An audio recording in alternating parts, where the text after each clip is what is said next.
Voilà, si vous voulez prendre place, s'il vous plaît.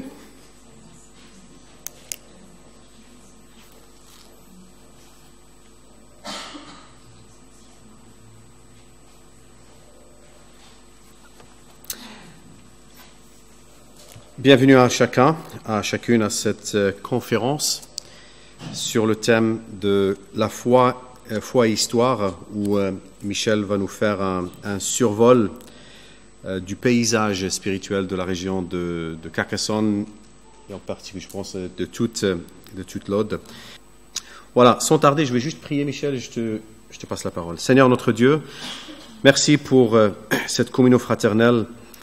Merci pour le privilège d'être ensemble, pour écouter ta souveraineté au cours des années.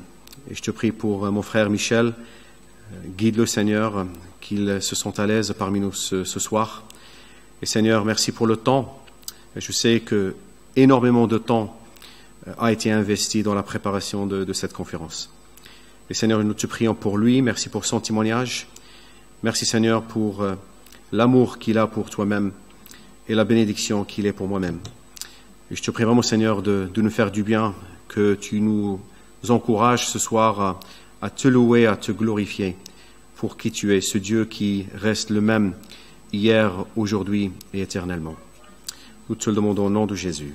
Amen. Voilà, à toi, Michel.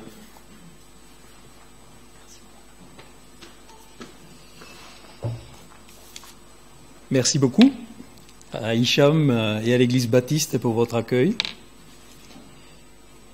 Et c'est une joie de pouvoir aussi saluer les étudiants de l'Institut biblique de Belgique.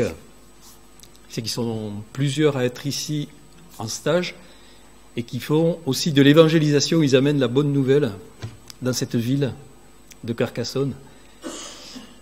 Et ça fait partie, je pense, des bénédictions de Dieu pour cette ville qui a, on va le voir, traversé tellement de difficultés dans les siècles passés.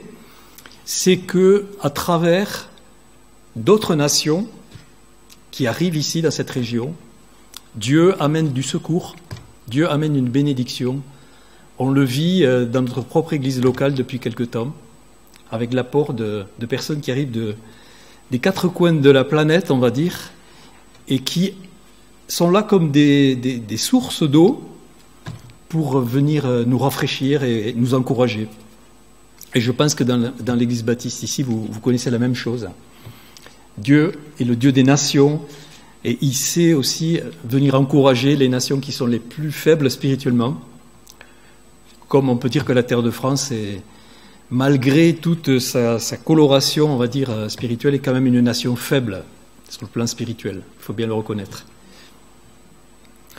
Donc le défi, c'était de faire un survol de l'histoire de, on va dire plutôt Carcassonne. Je me suis quand même centré sur la ville, puisque nos églises sont situées ici. Et je vais essayer de ne pas être trop lourd, parce qu'il y a beaucoup de dates, d'informations. Je précise, et Hicham est très gentil avec moi, mais je ne suis pas un historien, je suis un instituteur, généraliste. Et bon, j'étais plus versé dans les lettres que dans l'histoire, mais j'ai quand même travaillé un petit peu la question dans les années précédentes, et je pense qu'on va arriver à faire un résumé qui sera, disons, facile à assimiler. Donc Carcassonne, nous avons la chance d'avoir une cité qui est visitée par des millions de touristes chaque année, qui est un véritable livre ouvert, finalement, d'histoire. Il suffit de se promener dans la cité et de s'imaginer tout ce qu'elle a pu vivre depuis plus de 2000 ans maintenant. Donc, cette citadelle est un livre d'histoire, et je me disais que le passé nous explique le présent. C'est-à-dire ce que nous vivons aujourd'hui, et même en particulier sur le plan spirituel. Lorsqu'on considère le passé, on peut comprendre certaines choses de ce que nous vivons aujourd'hui sur le plan spirituel dans cette région. Donc la première apparition du mot Carcasso, ça apparaît au 1er siècle avant notre ère, dans des écrits de Pline. Et ça désignait un petit oppidum, donc certainement qui avait été fortifié, mais sommairement, avec souvent un fossé pour protéger l'accès, mais guère plus. Et pourtant, ce site de Carcassonne, on peut penser qu'il remontait même à 6 ou 7 siècles avant Jésus-Christ. Pourquoi ? Parce que des fouilles très pointues ont été faites dans les années 1970 dans la cité, qui ont amené à la constatation que ce site était habité par diverses peuplades jusqu'à 6 ou 7 siècles avant Jésus-Christ. Alors pourquoi avoir choisi ce lieu ? Très certainement pour la rivière Aude. On sait que les abords des rivières étaient des lieux privilégiés, puisqu'on y trouvait de la nourriture, l'eau bien sûr, mais aussi du bois, des galets qui pouvaient servir d'outils de base. Donc, cette première colonie a peuplé les bords certainement de la rivière Aude.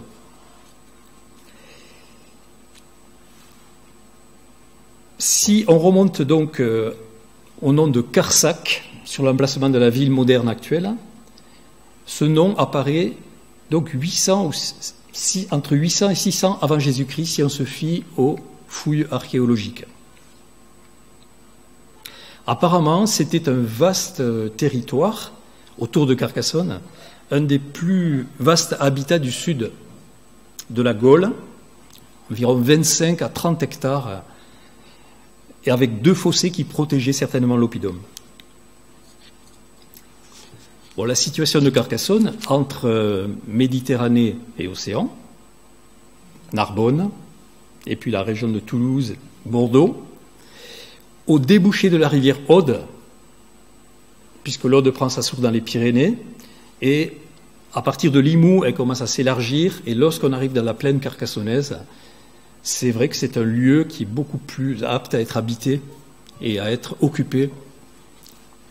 Au pied de la montagne Noire aussi, de l'autre côté, on a les premiers contreforts des Cévennes, et puis séparé par les Corbières et le Minervois de sa sœur concurrente Narbonne. Il y a toujours eu une rivalité entre les deux villes, jusqu'à ce que Carcassonne devienne le chef-lieu de l'Aude.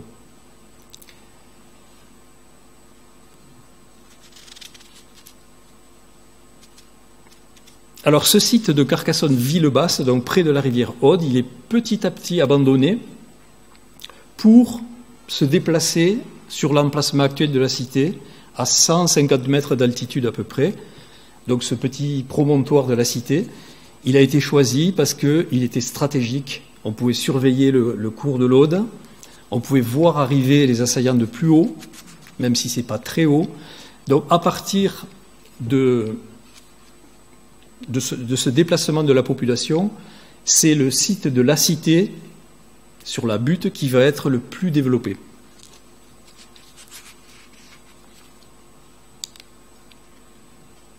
Alors, je vais un peu trop vite.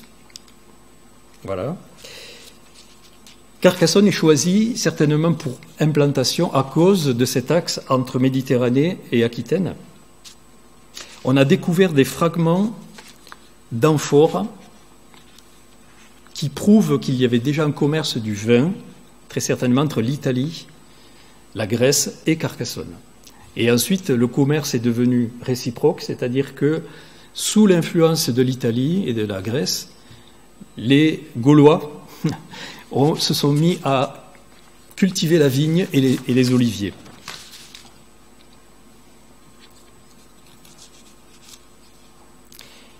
Alors, une petite parenthèse, vers 300 avant Jésus-Christ, ce sont les Volques tectosages, c'est un nom un peu barbare. Qui étaient ces Volques tectosages qui ont séjourné ici? C'était des Gaulois nomades. Tectosage, ça veut dire chercheur de toit. C'était des gens qui cherchaient à s'installer quelque part. Et ils venaient très certainement de Bohême, c'est-à-dire de la République tchèque actuelle. Donc ils prennent possession du lieu, et là aussi ils le fortifient. Et on pense qu'à partir de ce moment-là, donc, le site a été occupé sans interruption jusqu'à la conquête romaine. Donc, conquête romaine, il y a la création de cette colonie qu'on retrouve dans les textes, qui s'appelle Julia Carcasso, au départ, à la fin du 1er siècle avant notre ère. Et en 122 avant Jésus-Christ, les Romains annexent la région, qui va être intégrée dans la colonie narbonnaise, qui a été créée en 118 avant Jésus-Christ. Alors là, on est en plein Astérix et Obélix, c'est-à-dire que nous, les Gaulois, il n'y en a pas beaucoup, de survivants des Gaulois, mais les occupants de cette ode, qui en fait n'étaient pas du tout des gens d'ici, c'était plutôt donc les Volsques venaient plutôt du nord-est de la France, de l'Europe, et on va voir les invasions barbares, c'est pareil, c'est un territoire qui a été beaucoup envahi, mais la domination romaine va amener une résistance au départ de ces Gaulois qui ne vont pas accepter facilement d'être annexés par l'Italie. C'est pourtant ce qui va se faire. À partir du IIIe siècle avant notre ère, la domination romaine se fait donc fortement sentir. Rome domine le trafic méditerranéen et profite du fait que Carcassonne soit un carrefour pour commercer et envoyer ses produits jusqu'en Aquitaine et au-delà.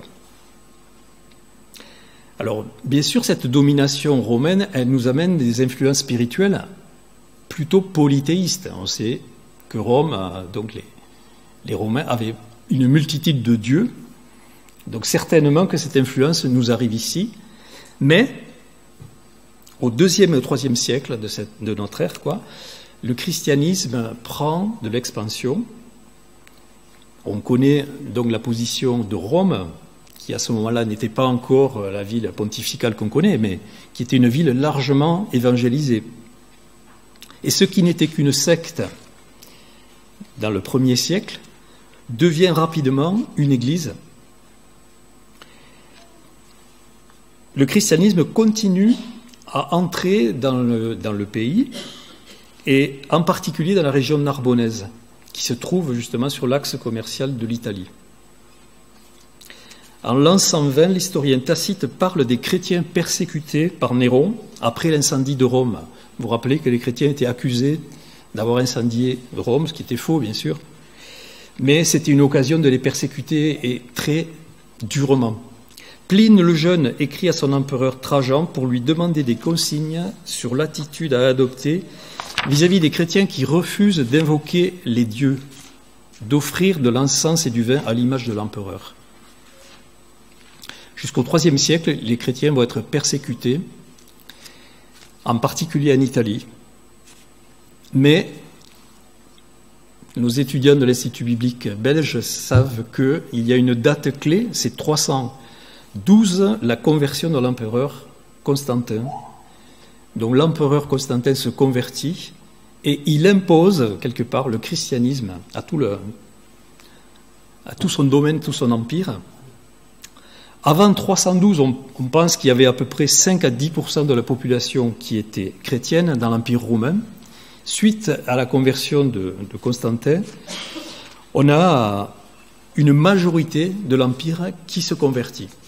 Alors, ça ne va pas amener que des bonnes choses, parce qu'on sait que, par exemple, le baptême des enfants, des nourrissons, va venir, alors qu'on baptisait les gens par immersion, adultes, on va se mettre à baptiser à tout va pour que tout l'Empire devienne chrétien le plus vite possible. Et sachant ça, on ne parle plus forcément de christianisme, mais de religion. Les gens vont adopter une religion, donc il ne va pas y avoir de conversion, de nouvelles naissances, mais plutôt des conversions, des adhésions à une nouvelle religion. Alors, en 321, donc, Constantin, qui n'est pas encore baptisé, qui va l'être ensuite, il convoque le concile de Nicée, que connaissent bien nos étudiants aussi, je pense, qui aboutit à proclamer le symbole de Nicée, qui confesse que Jésus-Christ est le Fils de Dieu. Alors que, donc, c'était un refus, on va le voir tout au long de l'histoire, la pierre d'achoppement dans les divers courants religieux, c'est de refuser la divinité de Christ. On va le voir pour l'arianisme, par exemple. Ici, Constantin fait éditer dans ce concile que Jésus-Christ est le Fils de Dieu, sa divinité est consubstantielle à celle du Père. Donc, la Trinité, Dieu est Père, Fils et Saint-Esprit, et Jésus-Christ est Fils de Dieu. Et du coup, il condamne l'arianisme. L'arianisme était un courant qui se disait chrétien, mais qui refusait la divinité de Jésus-Christ. Et on sait que tous les occupants de Carcassonne et de sa région étaient des Ariens, les Visigoths par exemple, ou même les Galates, étaient des personnes qui refusaient la divinité de Christ.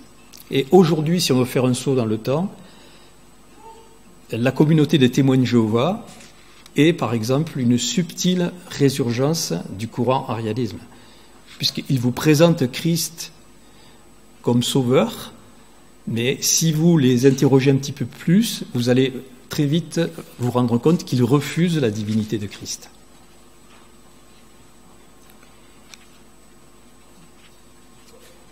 Le nom de Carcassonne apparaît ensuite dans le texte de la guerre des Gaules, qu'on a tous plus ou moins appris en cours de latin, d'histoire.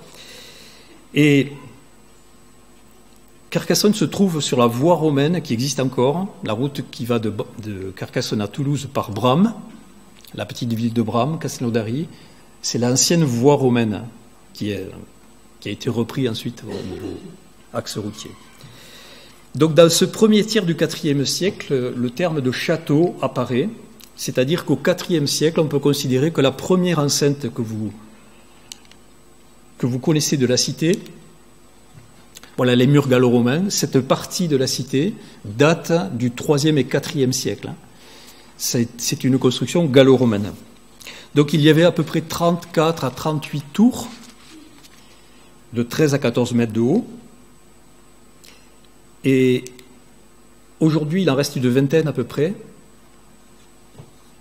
La particularité de ces tours, quand vous vous promenez dans la cité, vous franchissez le pont-levis et vous tournez tout de suite à gauche ou tout de suite à droite pour voir cette vingtaine de tours gallo-romaines. Et le point commun, elles ont un socle carré et ensuite, donc, elles sont arrondies avec un arrière plat, un dos plat, et vous remarquez surtout les petites briques rouges qui sont la trace de la construction gallo-romaine. Donc ce sont les parties les plus anciennes de la cité. Donc au lieu d'aller directement dans les petites rues faire les boutiques, commencez à faire le tour de la première enceinte et de repérer les parties les plus intéressantes de la cité. Pardon.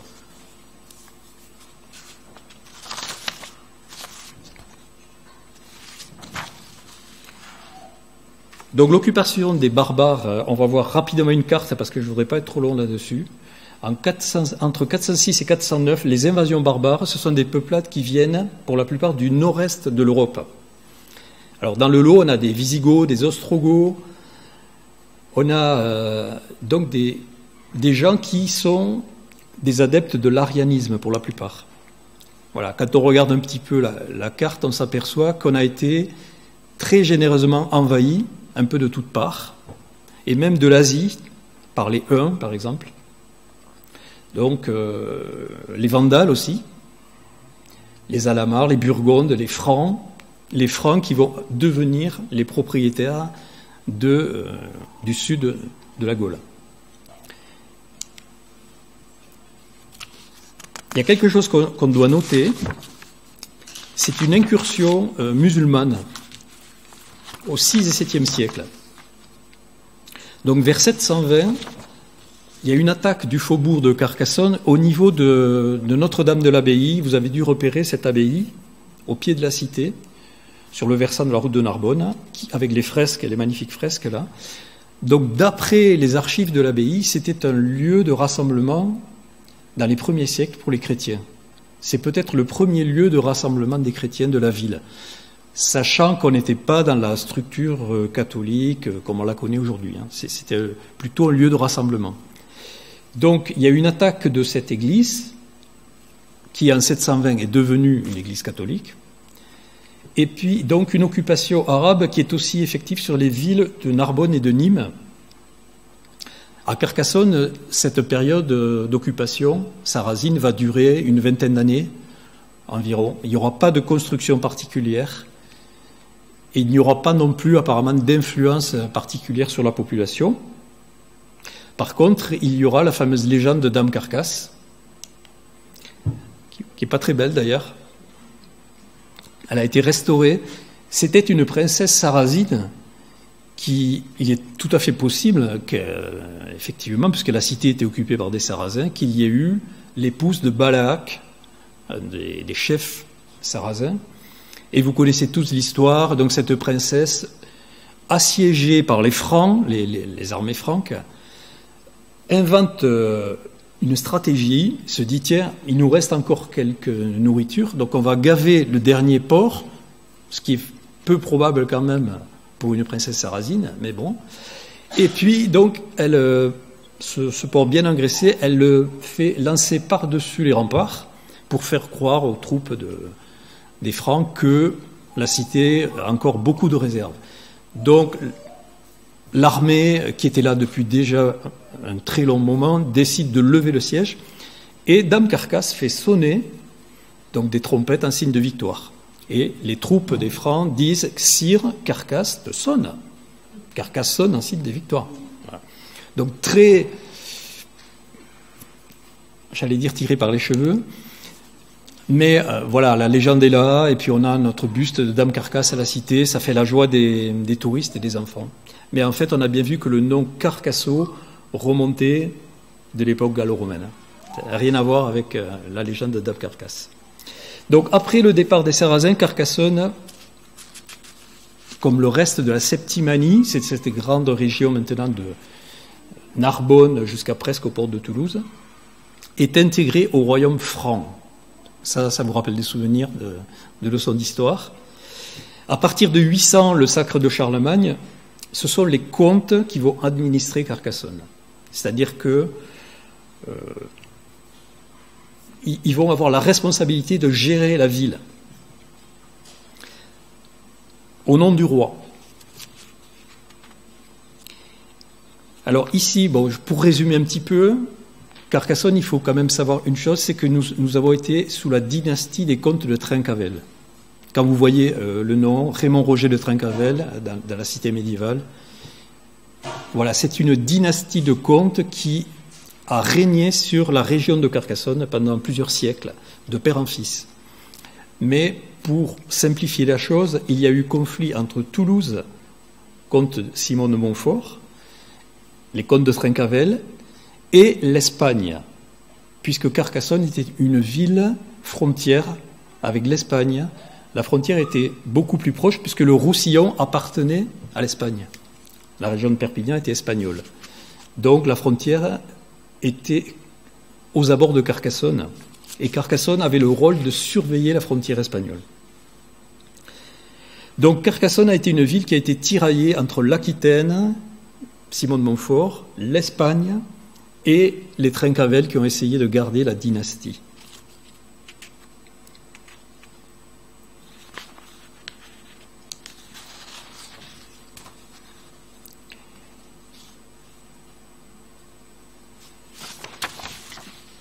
Donc le vicomte Bernard Hatton de Trincavel, de 1074 à 1129, là on est arrivé déjà au milieu, entre les deux millénaires, récupère Carcassonne, qui avait été abandonnée au comte de Barcelone, et il s'assure l'appui de l'Église catholique par des donations multiples à des œuvres religieuses, dont à la cathédrale qui était dans la cité, Saint-Nazaire était la cathédrale à ce moment-là de la ville. Et arrive l'époque des croisades. C'est-à-dire que Simon de Montfort, le comte de Toulouse, part en croisade. Donc Trincavel, lui, profite pour prendre plus de place sur le territoire. Mais à son tour, Trincavel va partir aussi en croisade, donc en Terre Sainte, pour appuyer la reconquête de la ville de Jérusalem. Et il se faisait un devoir, ses comtes et ses vicomtes, de participer à la croisade pour être de bons représentants de la nation. Donc pendant l'absence de Trincavel, c'est l'Espagne qui veut à nouveau récupérer Carcassonne. Au retour de Bernard Anton de Trincavel, il reprend quand même la ville et il place 16 chevaliers dans une tour d'enceinte et il s'établit durablement dans la cité. Ce XIIe siècle voit donc le rôle militaire de Carcassonne renforcé encore. Sur le plan religieux, on en arrive à une période particulière de notre région. Le catholicisme est de plus en plus, on va dire, menacé par ce qu'on va appeler une hérésie, c'est-à-dire un courant spirituel qui se développe en parallèle du catholicisme et qui s'appelle le catharisme. Donc le catharisme va déboucher ce conflit entre l'Église catholique et le catharisme sur la fameuse croisade des Albigeois. Au milieu du XIIe siècle, les églises cathares étaient au nombre de 800 en France, ce qui est déjà pas mal.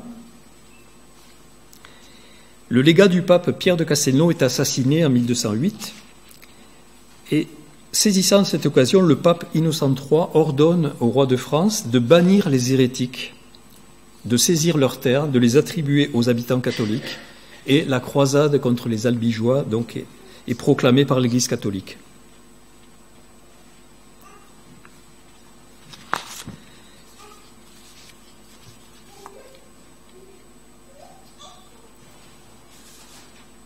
Donc que se passe-t-il dans l'année 1909 ? Carcassonne est occupée par les Trincavel et donc, le pape Innocent III avait lancé la croisade des Albigeois.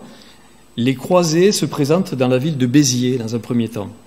Et dans la ville de Béziers, il y a un refus, évidemment, d'ouvrir les portes pour que les hérétiques puissent être pris par les croisés.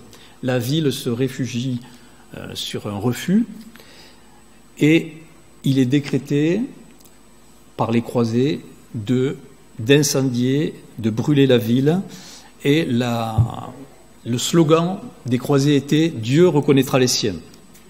Donc la ville est entièrement détruite. Et dans la foulée, les croisés viennent vers Carcassonne pour la même opération.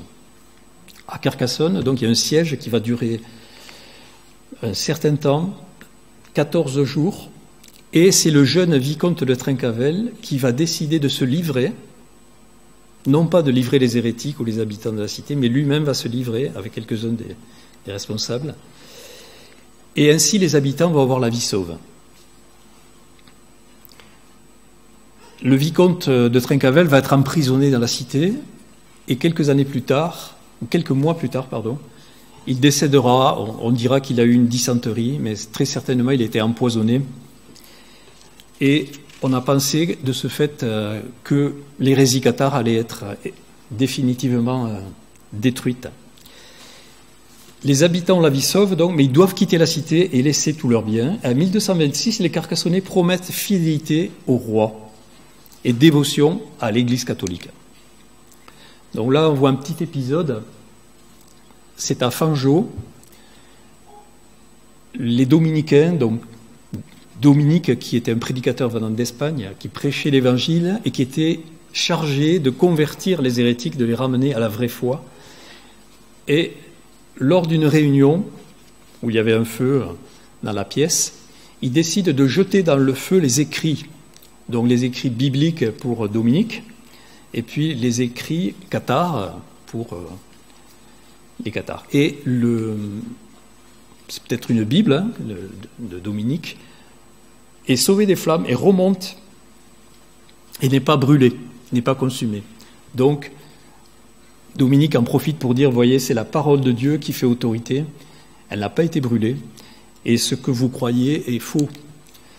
Bon, le problème avec le catharisme, c'est que c'est une église qui se dit chrétienne. Les cathares sont appelés les bons hommes ou les bons chrétiens. Donc il y a un paradoxe entre cette confession de foi et leur doctrine. On va voir ça un petit peu plus loin.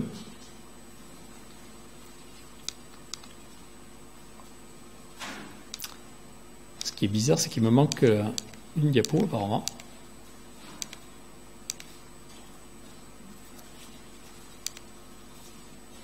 Bon, je vais vous la lire, c'est pas grave. La doctrine cathare.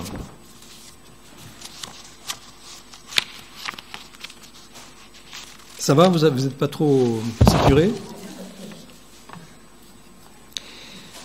Bon, si je vous donne encore un gros mot, excusez-moi, mais pour définir la doctrine cathare, il faut savoir que cette doctrine vient du bogolisme. Qu'est-ce que le bogolisme? C'est un courant spirituel qui venait de Bulgarie et qui avait été le bogomilisme, pardon, qui avait été donc mis en place par un prêtre orthodoxe bulgare qui s'appelait Bogomil, tout simplement. Et cette doctrine, donc venant de Bulgarie, a traversé donc l'Europe pour arriver jusqu'à nous, jusqu'en terre d'Aude, où elle a été accueillie très favorablement dans la région de Carcassonne. On pense que dans certains villages, 70% de la population était cathare, sans parler de Carcassonne. Et pas seulement une classe sociale particulière, mais toutes les classes sociales étaient touchées par ce mouvement du catharisme. Pourquoi? Parce que le clergé, à ce moment-là, était décadent, décevant pour beaucoup, et il voyait dans ces bons hommes des gens droits, des gens qui menaient une vie pure. D'ailleurs, cathare veut dire pur. Il y avait un idéal que la population audoise et carcassonnaise avait envie de suivre. Quand on regarde de près la doctrine cathare, le corps humain est considéré comme la prison matérielle des âmes d'anges précipités sur terre. C'est-à-dire, pour eux, l'esprit humain, les âmes, errent de corps en corps, donc principe de la réincarnation, et seul le baptême spirituel, qu'ils appellent le consolament, va pouvoir dégager l'être humain de cette emprise corporelle, physique qui est démoniaque pour eux. Tout ce qui est physique et démoniaque est du mal. Donc seule la réception du Saint-Esprit, par l'imposition des mains des parfaits, qui étaient les responsables spirituels des cathares, va pouvoir dégager la personne de cette enveloppe charnelle qui les rend prisonniers et les faire accéder au salut. Donc première déviation doctrinale, ils ne reçoivent pas le salut par la foi en Jésus-Christ, par le sacrifice de Christ, mais par l'imposition des mains pour recevoir le Saint-Esprit qu'ils appellent le consolament. C'est un peu l'extrême onction chez les catholiques aujourd'hui. Leur foi en Jésus-Christ, pour eux, Jésus-Christ est venu leur révéler leur origine céleste et leur montrer le moyen de revenir aux cieux après leur mort. Le Christ est uniquement envoyé par le Père. Il est venu apporter un message de salut aux hommes, mais il n'est pas fils de Dieu, il est juste un messager de Dieu. Il n'a pas été incarné, il est un pur esprit, il n'a pas été crucifié. Les tortionnaires du Golgotha ont crucifié une ombre. Jésus est venu juste tirer les âmes déchues de leur sommeil et leur proposer un modèle de vie. Alors c'est très important de clarifier cette doctrine cathare, parce qu'aujourd'hui, d'abord on a longtemps été appelé pays cathare, on a tous les labels, l'agneau du pays cathare, l'aéroport du pays cathare a été transformé, mais c'était ça. Tout d'un coup, on se voit attribuer, nous sommes un pays cathare, quoi. Et quand vous discutez, il y a des cathares encore dans cette ville aujourd'hui. Il y a une résurgence d'une église cathare dans cette ville de Carcassonne, qui se sont retrouvés d'ailleurs à Notre-Dame de l'Abbaye régulièrement. Lorsque vous parlez avec eux, nous ne sommes pas des bons chrétiens. Tous ceux qui s'appellent chrétiens ne sont pas en réalité des chrétiens. Seuls eux sont des vrais chrétiens. C'est-à-dire qu'ils ont gardé l'inspiration de l'Église du 1er siècle. Donc quand on voit leur doctrine de près, notamment à propos du salut en Jésus-Christ, de la divinité de Christ, je ne parle pas des personnes, parce que les personnes étaient certainement de bonnes personnes, mais leur doctrine donc était bel et bien quand même une fausse doctrine. Et sachant qu'à Carcassonne, il y a une forte résistance cathare, quoi. C'est pour ça que je n'avais pas voulu J'ai dit à Hicham, je ne veux pas faire une conférence sur le catharisme parce que c'est un sujet vraiment très sensible dans cette ville et dans l'Aude en général. Hein. Mais les bons hommes ou les bons chrétiens étaient perçus comme de véritables et authentiques chrétiens. Et malheureusement, dans la doctrine qui est exposée, on peut en douter fortement. Bon, il s'inspirait très largement de l'évangile de Jean. Alors on est étonné, comment se fait-il qu'il méditait l'évangile de Jean et qu'il n'ait pas vu, compris le message du salut, de la divinité de Christ, de la nouvelle naissance. C'est tellement clair. Alors, ce qui est très triste et dramatique pour cette région, c'est que cette hérésie cathare a été très durement réprimée par l'Inquisition. On sait que le siège de l'Inquisition était à Carcassonne, que ces cathares ont été brûlés, ont été dépossédés de leurs biens, les morts cathares étaient exhumés pour être à nouveau brûlés. C'était une période atroce. Donc l'Église catholique a voulu étouffer ce courant spirituel, mais pas de la bonne manière, par la violence. Et ils ont même impliqué malheureusement les ordres religieux, comme les dominicains, qui étaient des frères prêcheurs. Ils leur ont demandé de s'associer quelque part à l'Inquisition en essayant de convertir ces hérétiques. Donc c'est une période sombre pour notre histoire de l'Aude et de Carcassonne, qui parfois semble peser un petit peu sur nous, bien que nous n'ayons aucune part avec ça, mais c'est quand même au nom de l'Évangile que ces cathares ont été si durement réprimés. Et alors, pour nous encourager, il y avait une petite communauté en parallèle qui étaient les Vaudois. Je ne sais pas si vous connaissez les Vaudois. Ça vous dit quelque chose ?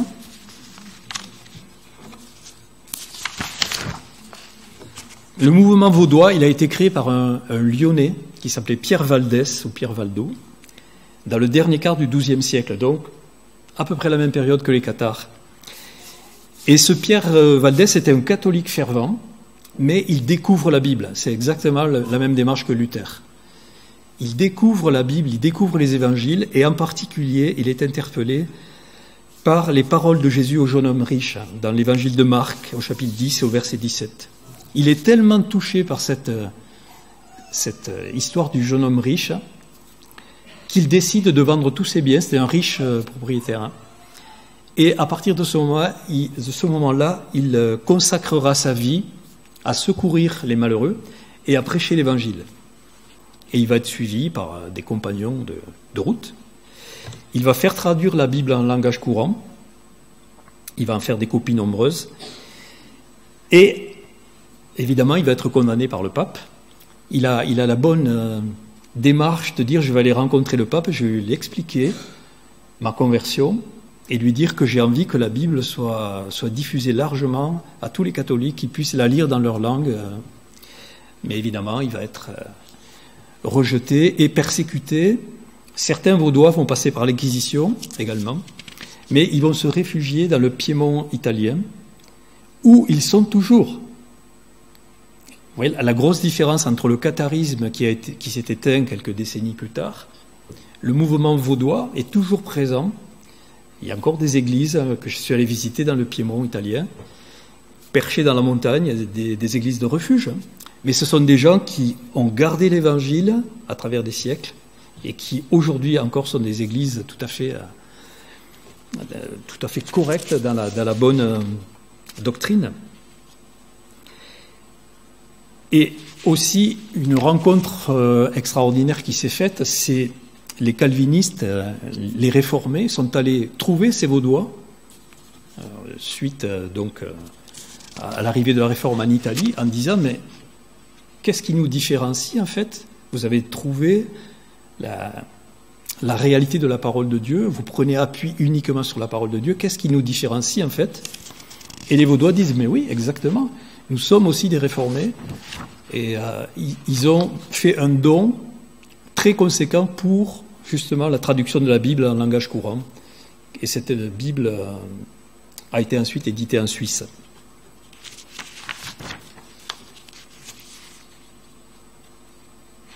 Là, je vais aller un petit peu plus vite. Je vais oublier mes notes. Bon, j'allais dire la suprématie. Oui, on peut dire que Carcassonne et sa région est dominée par l'Église catholique. On voit la répression des Cathares, on voit la répression des Vaudois, et la basilique Saint-Nazaire avec son transept gothique, ces deux styles flamboyants, qui a été retouché d'ailleurs par Viollet-le-Duc, juste avant de démarrer la basilique Saint-Nazaire. Viollet-le-Duc était à Notre-Dame, comme vous le savez, pour la fameuse flèche, là. Et donc c'est le même architecte qui a travaillé sur Carcassonne. Une bonne nouvelle quand même au niveau, sous cette suprématie catholique, le blason de la ville. Le slogan, ici, les brebis bien nées suivent l'agneau. Donc le logo, les deux tours, et l'agneau de Dieu qui porte l'étendard de la croix. C'est la dédicace de la ville. Donc à méditer. Les brebis bien nées suivent l'agneau. Que ce soit une réalité aujourd'hui dans cette ville. Un petit mot sur nos frères juifs. La famille Trencavel a protégé les juifs et a placé même certains en autorité pendant le temps de leur dynastie. Mais rapidement, les juifs vont être aussi persécutés, ils vont être dépossédés de leurs biens. Voilà, ça juste pour illustration, c'est le château de Montségur, c'est le château où les derniers Cathares ont été brûlés vifs. Ils n'ont pas voulu se rendre et ils n'ont pas eu peur de s'engager vivants dans le feu qui leur a été proposé. Voilà. Et à partir de ce siège de Montségur, en 1240, donc, on pense que le mouvement cathare s'est de lui-même arrêté. Le dernier cathare s'appelait Bélibast et il a été brûlé à Villerouge-Termenès, donc dans les Corbières, quelques années après. XIIIe siècle. Carcassonne passe sous domination royale. Vous savez que le Languedoc était une zone de résistance au pouvoir royal. On préférait dépendre des différents vicomtes que du roi. Mais là, suite au dernier siège de Trencavel, l'administration royale va prendre la ville de Carcassonne et entreprendre des travaux importants, c'est-à-dire création d'une deuxième muraille. Lorsque vous arrivez à Carcassonne, dans la cité, la première enceinte que vous rencontrez, c'est la plus récente, qui date du XIIIe siècle, donc de l'époque royale. C'est le roi Saint-Louis, puis les rois Philippe le Bel, Philippe le Hardi, qui vont demander à ce que cette enceinte extérieure soit mise en place, avec les tours de style... vous voyez très bien la différence avec les tours gallo-romaines, hein, c'est des styles pierre à bossage, des tours assez impressionnantes, qui amènent un prestige, le prestige royal dans la ville. Et la cité reprend sa fonction militaire, donc d'autorité. Cette ville, la ville basse, elle, se développe et devient un centre drapier. Est-ce que vous savez que, à partir du XIIIe, XIVe siècle, la ville de Carcassonne est devenue célèbre pour ses draps et ses étoffes? Il y avait des manufactures un peu partout, dans la ville et autour.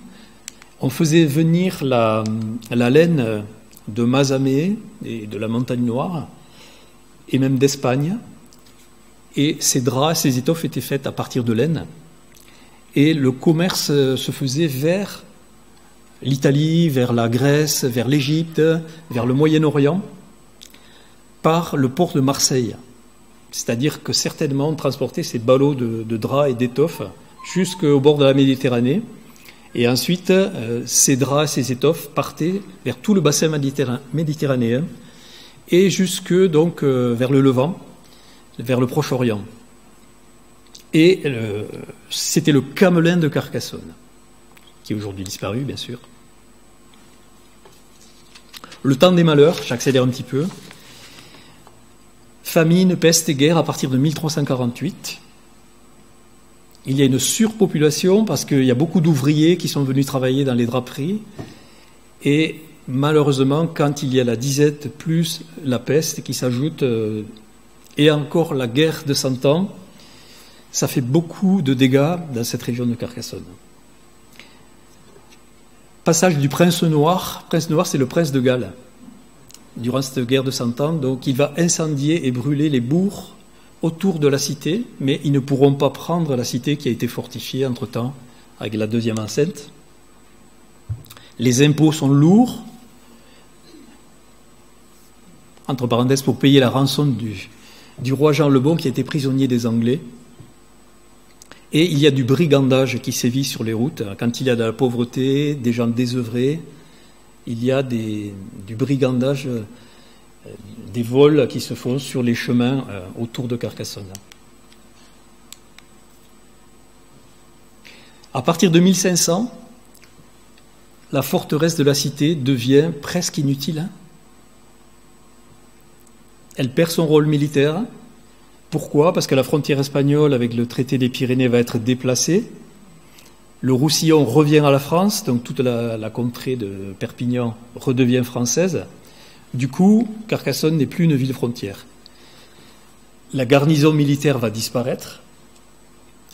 Et la vieille cité se vide petit à petit de ses habitants, au profit de la ville basse, puisqu'il y a plus de travail en ville basse. Et Saint-Louis avait encouragé la ville à s'étendre au-delà de l'Aude et de ne pas se concentrer toujours sur cette vieille cité. On comptait alors 1700 habitants dans la cité. Arrivée du protestantisme.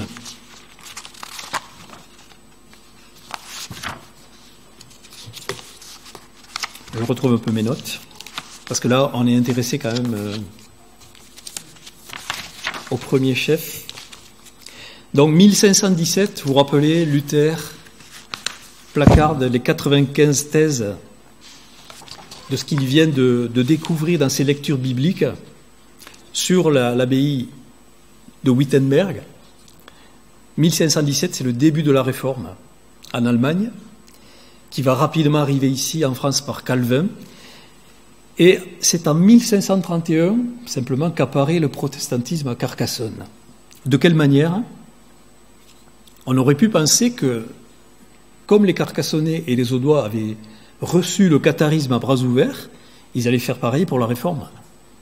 Et en fait, pas du tout. Le protestantisme va rester très confidentiel. En 1538, un disciple de Calvin organise des assemblées secrètes de nuit, mais malheureusement, il y a quelques jeunes protestants qui, voulant faire du zèle, vont brûler une image de Marie, et ça va déclencher une haine contre les protestants qui vont être exclus de la ville. C'est-à-dire, ces quelques protestants certainement se retrouvaient à l'extérieur de la ville pour un culte, et quand ils sont revenus du culte, les portes de la ville étaient fermées. Et comme leur famille était à l'intérieur, quand ils ont pu récupérer leur famille, ils sont partis. Ils sont partis vers la Montagne Noire, qui était un refuge, un lieu de refuge, où il y a encore des familles protestantes là. Et ils ont basculé vers le Tarn, vers Mazamet, Castres, qui sont des villes aujourd'hui où il y a beaucoup de communautés protestantes. Et Carcassonne, la réforme l'a juste effleuré, malheureusement.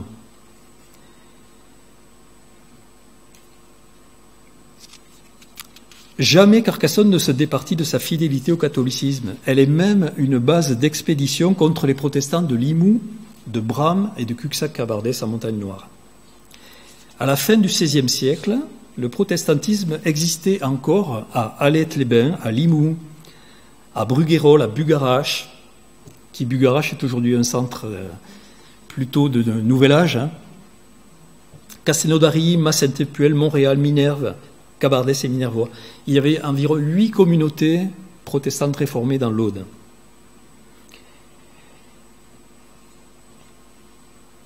Alors j'appuie un petit peu là-dessus parce que autant la ville, par exemple, de Montpellier, les villes de Montpellier, de Nîmes, les Cévennes, où les protestants se sont réfugiés, les Huguenots, sont des villes aujourd'hui qui sont assez prospères au niveau du protestantisme. Il y a des bonnes églises, assez importantes. Autant l'Aude, qui a refusé carrément la réforme, se retrouve aujourd'hui toujours avec ce retard. On peut dire que nos églises, oui, il y a du mieux, gloire à Dieu. Cette église baptiste, on se réjouit de voir qu'elle devient prospère, elle s'élargit, mais jusqu'alors, il faut bien dire que la présence protestante évangélique dans l'Aude a été très faible. On doit être entre 1 et 2%. Bon, vous me direz, c'est le reflet de la France. Hein. Mais 1% de la population, ou 2%, protestants évangéliques, c'est triste. C'est là qu'on se dit que nous, les chrétiens de cette ville, de cette région, on doit se mobiliser dans la prière pour prier pour cette région, que la grâce de Dieu vienne, que cette région puisse refleurir sur le plan spirituel. Il y a un avenir, une espérance pour cette région, mais je pense qu'on est peu nombreux, mais c'est pour ça que ce soir je suis heureux d'être ici dans l'église baptiste pour, au-delà de nos dénominations, au-delà de nos différences, parfois d'identité, de sensibilité, de façon de faire, nous avons le même cœur pour voir le royaume de Dieu avancer dans cette région, l'évangile se répandre. C'est ce à quoi travaillent cette semaine nos amis. Et c'est ça l'objectif. C'est de ne pas rester à 1% de protestants dans cette région, c'est trop triste. Donc pour ce petit exemple de la communauté protestante réformée, le premier lieu de culte était en 1842, vous vous rendez compte ? Entre le début de la Réforme, il y a presque 3 siècles qui s'écoulent pour qu'enfin il y ait un lieu de culte protestant dans la ville de Carcassonne. Quoi. Et encore, ils sont juste accueillis dans une brasserie qui appartient à un protestant. Et il y a une centaine de protestants qui sont là dans cette brasserie. Et le 17 juillet 1878, le maréchal MacMahon, alors président de la République, signe un décret pour la nomination d'un premier pasteur dans la ville de Carcassonne. Donc ça a été laborieux, très laborieux. Et ce n'est que quelques temps plus tard encore que le temple va être construit. Et il a fallu que ce pauvre pasteur, Monod, le premier pasteur réformé, fasse le tour de France et presque d'Europe pour chercher des fonds pour la construction du temple. Il est quand même arrivé. Voilà. Dans le même temps, par contre, à Carcassonne, il y a beaucoup d'ordres religieux, donc les jésuites, les ursulines, les pénitents, les mendiants, les capucins, etc. Le jansénisme aussi.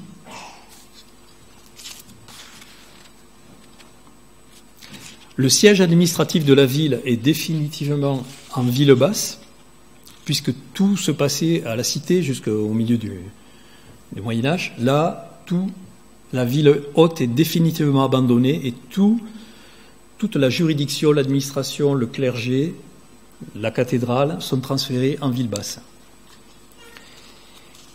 Donc les draps et les étoffes au XVIIIe siècle continuent quand même à circuler. Ça, c'est intéressant pour nous de voir qu'il y a une ouverture vers le Moyen-Orient, la Turquie en particulier, la Grèce, l'Égypte aussi.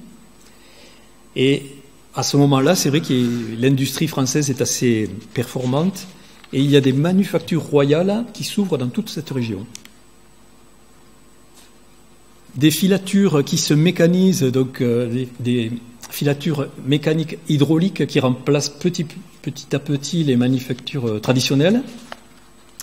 Je note ça aussi à partir de 1820, la présence des premières loges maçonniques affiliées au Grand Orient de France. Bon, j'entre pas dans les détails, mais Carcassonne est une ville très maçonnique. Et les villes très maçonniques ne sont pas toujours très favorables justement à l'évangile, au pur évangile. Elles sont très favorables à une spiritualité large, à des valeurs, etc., mais peu favorables à l'annonce de l'évangile, du message vraiment de la croix, par exemple, et de la conversion, de la nouvelle naissance.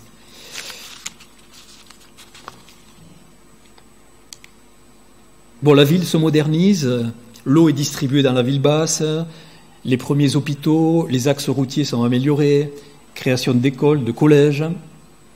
Vous remarquez qu'en ville basse, il y a des pans de murailles qui subsistent, après la gare, là sur l'avenue de la Gare, vers le Bastion, le collège du Bastion, Varsovie. Donc ce sont les anciennes murailles de la ville basse qui protégeaient la ville des assaillants. Donc on les détruit par endroits pour aérer la ville et pour l'ouvrir vers le canal du Midi, qui vient d'être terminé, sachant que le canal du Midi, au départ, ne passait pas par Carcassonne. La ville avait trouvé que ça coûtait trop cher de financer le passage du canal. Mais quelques décennies plus tard, ils se sont ravisés en disant « mais si finalement, ça peut être très intéressant pour nous », donc on dévie à nouveau le canal pour qu'il puisse passer par la ville. On aménage le chemin de fer, le pont neuf, c'est le pont central, le pont vieux le plus ancien et au milieu le pont neuf, le palais de justice en 1850, la place aux Herbes, place Carnot actuelle. Voilà, le portail des Jacobins, l'entrée de la rue principale, qui a été reconstruite juste au moment de la Révolution. Les courants protestants, on se rapproche de notre quotidien, les courants protestants réformateurs, là je vais avoir besoin de l'aide d'Hicham et de Tony Heinz.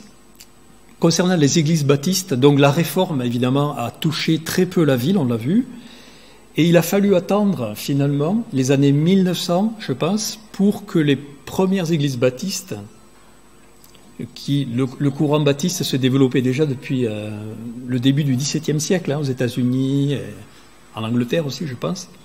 Donc ici en France et à Carcassonne, je pense que vous, Tony, vous êtes arrivé en 1988.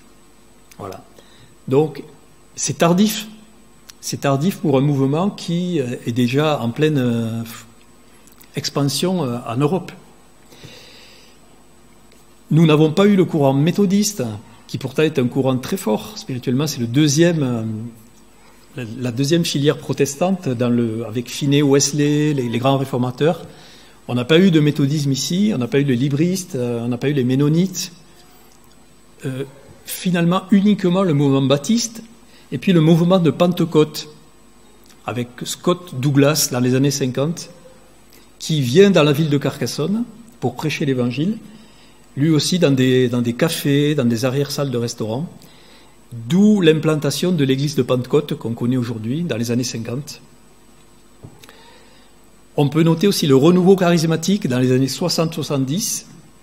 Donc ce renouveau charismatique, c'est un mouvement de réveil qui vient après les mouvements donc anabaptistes, baptistes, méthodistes, etc., dans les années 60-70.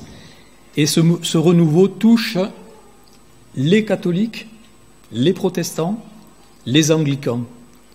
Et on peut dire même les tziganes, la communauté tzigane, même avant, ils étaient touchés déjà par les mouvements de Pentecôte, le mouvement Vie et Lumière, par exemple. Et le protestantisme évangélique, qui est en pleine expansion aujourd'hui dans le monde entier, peine un petit peu dans notre région, il faut le dire, à se développer. Là, j'ai fait donc un petit survol au niveau spirituel des communautés qui sont en place aujourd'hui dans la ville de Carcassonne. Donc on a l'église baptiste, on a le temple réformé, on a une petite assemblée tzigane, on a une petite assemblée africaine, évangélique aussi, et donc le Centre chrétien Le Sarment, qui est une église aussi issue des mouvements de réveil des années 70.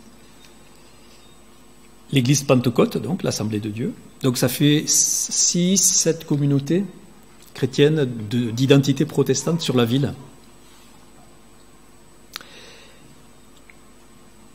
Je note quand même aussi une forte présence des témoins de Jéhovah.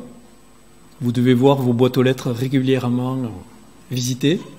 Donc il y a une forte communauté de témoins de Jéhovah à Trèbes, à Carcassonne, dans toute l'Aude. Ils font beaucoup de porte-à-porte. Et je disais dans mon propos, par rapport à l'arianisme qui refusait la divinité de Jésus-Christ, sans amener une critique par rapport aux témoins de Jéhovah, mais leur doctrine, finalement, est une résurgence quelque part de l'arianisme. C'est très subtil, Parce qu'ils vont vous parler aussi du sacrifice de Jésus. Là, j'ai eu dans ma boîte aux lettres le fait qu'ils fêtent une fois dans l'année le sacrifice de Christ, mais il n'y a que les responsables qui peuvent prendre le pain et le vin. Les gens qui ne sont pas adhérents des témoins de Jéhovah, d'une manière, ne peuvent pas prendre le pain et le vin. Donc quand on épluche un petit peu leur doctrine, on s'aperçoit qu'en réalité, la force de l'évangile, ce que l'apôtre Paul disait, la puissance de la croix et du salut en Jésus-Christ et de la divinité de Christ est gommée chez eux. Et pourtant, ils font beaucoup d'adeptes. Donc, je terminerai par la restauration de la cité. On voit ce que ça donnait à peu près avant restauration. La cité devient une carrière à ciel ouvert, c'est-à-dire que les entreprises locales commencent à se servir en disant bon, cette cité n'a plus de raison d'être, donc on va prendre des pierres. C'est pour ça que la partie Barbacane en bas est en partie détruite. Encore aujourd'hui, on se demande mais pourquoi? Mais les pierres étaient prises. Voilà, il y avait des habitants qui s'installaient contre les murailles, qui bâtissaient de briques et de brocs. Une petite idée de ce qu'était la porte narbonnaise, la porte d'entrée.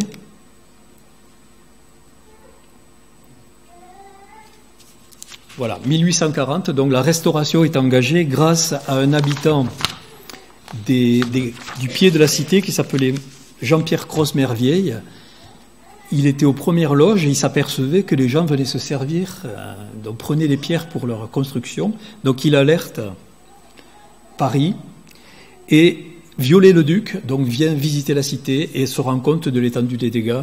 Et à partir donc de 1840, la cité passe sous la protection des monuments historiques et la restauration est engagée par Viollet-le-Duc. La restauration va durer 35 ans sous l'égide de Viollet-le-Duc, qui ne verra pas la fin des travaux, et puis va encore durer jusqu'en 1930. C'est en 1930 que la restauration est finie. Et la cité s'est métamorphosée. Donc d'une citadelle en ruine, elle devient tout d'un coup un joyau historique, un joyau d'archéologie. Et le succès va être presque immédiat. Les premiers touristes arrivent, ce sont des touristes anglais. Ce sera ensuite des touristes américains. Et la réputation de la cité va se faire très vite.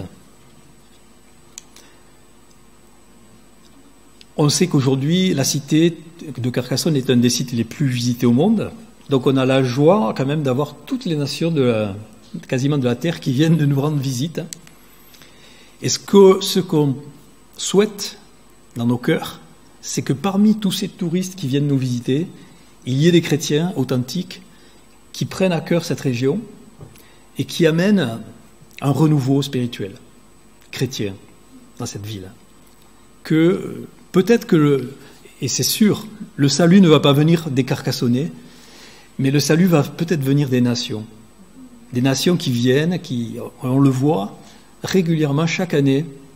Il y a des personnes qui nous arrivent d'autres pays avec un cœur pour cette ville, pour cette région. Et aujourd'hui, c'est la Belgique, mais on a aussi l'Angleterre, on a aussi l'Écosse, on a aussi l'Irlande, et même donc l'Érythrée, le Brésil. Et il y a quelque chose pour les Carcassonnais qui nous touche profondément. Le Togo, qui est là aujourd'hui, qui nous touche profondément de voir que Dieu n'a pas oublié cette ville, n'a pas oublié cette région, malgré tout ce qui a pu s'y passer de négatif. Il y a un avenir, il y a une espérance pour cette région. Le fameux feu d'artifice. Je vais passer sur la guerre mondiale, ce serait trop long. Aujourd'hui, il y a 2 sites classés au patrimoine UNESCO. Le canal du Midi, qui a été classé en 1996, et la cité en 1997. Donc c'est quand même 2 atouts importants pour la région, qui fait qu'il y ait autant de monde qui viennent la visiter. Les points forts de cette ville et cette région sont le tourisme, la viticulture.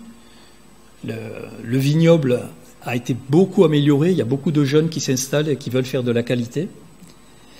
beaucoup de structures hôtelières, de structures de tourisme, de loisirs pour accueillir les nombreux touristes et visiteurs, l'administration, puisque c'est le chef-lieu de l'Aude, la caserne qui est maintenue, l'aéroport, petit aéroport où il y a Ryanair qui fait beaucoup d'allers-retours.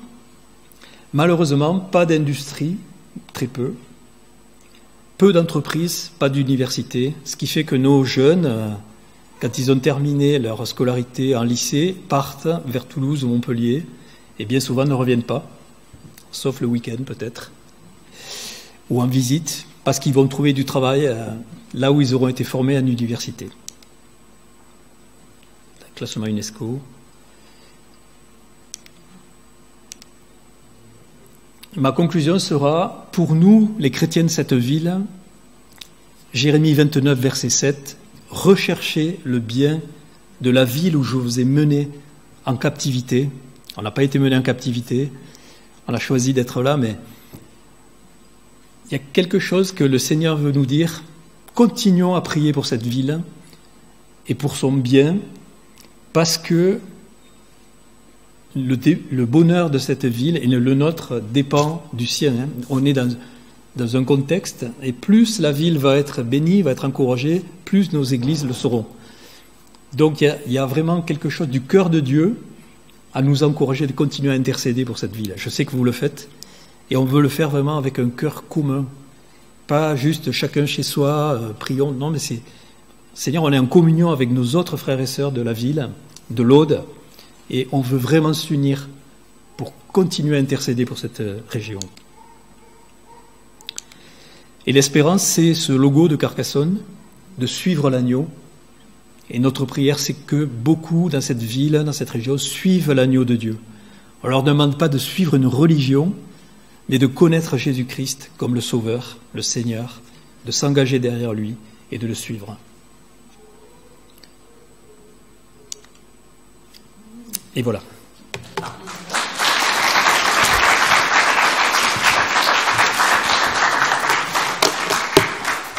Désolé parce que j'ai... Super.